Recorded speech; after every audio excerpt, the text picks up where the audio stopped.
शक्तिसहितगणपतिं शङ्करादिसेवितं विरक्तसकलमुनिवरसुरराजविनुतगुरुगुहं भक्ताळिपोषकं भवसुतं विनायकं मुक्तिप्रदं भूषितगं रक्तपादाम्बुजं भावयामि शक्तिसहितगणपतिम्.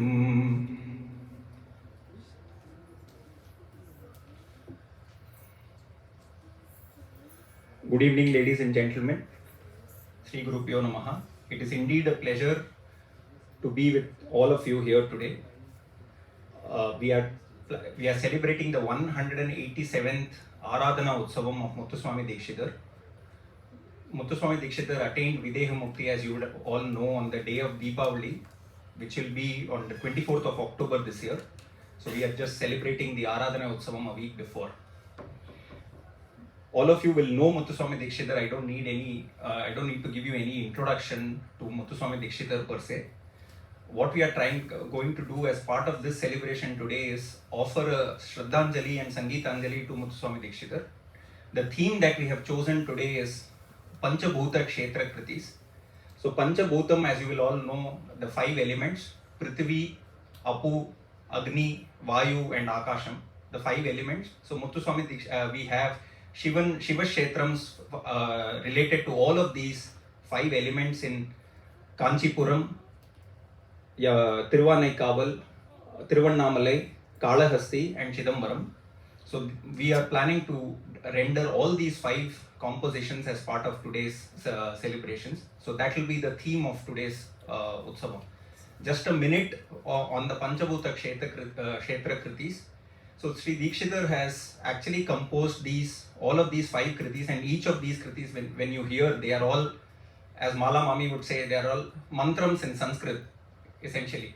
So some of the key points that very important to note is Dikshitar has never separated Shiva and Shakti in all of these compositions. So in every composition, even though the composition is in the name of Lord Shiva, but Shakti will come automatically in the second line or in the Anupallavi or wherever, but he will definitely mention the name of Shakti and say that Shiva is the consort of that Shakti.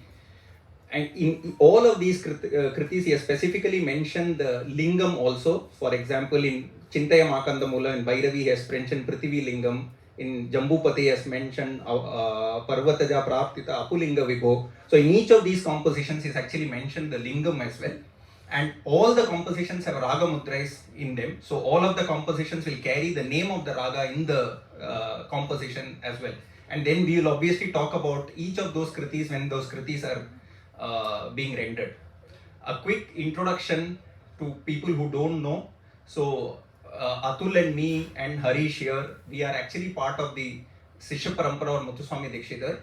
So basically, Subrahma Dikshitar happens to be a nephew of Muthuswami Dikshitar, and Ambi Dikshitar happens to be the son of Subrahma Dikshitar. So we come from the family of Ananta Krishna Iyer, who was the direct disciple of Ambi Dikshitar in Gurukula Vasam.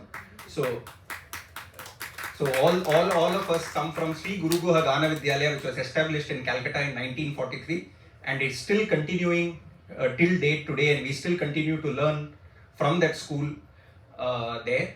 So which is why, and that actually brings us and also gives us the love specifically for Dikshitar kritis. So this is just one of our initiatives here to celebrate his Aradhana, and we hope to celebrate the Jayanti Utsavam, which will come of Dikshitar, and then therefore plan 2 cycles of these programs every year. So that's the plan. I would like to request all of your encouragement and blessings for us to kind of continue this program with greater vigor and many more artists, so that more and more Dikshitar kritis can be heard and propagated. Thank you. I'll now invite the first artist, Sri Vijay Kumar and Sri Suresh Setu Madhavan onto the stage, and Harish to come and do the announcement.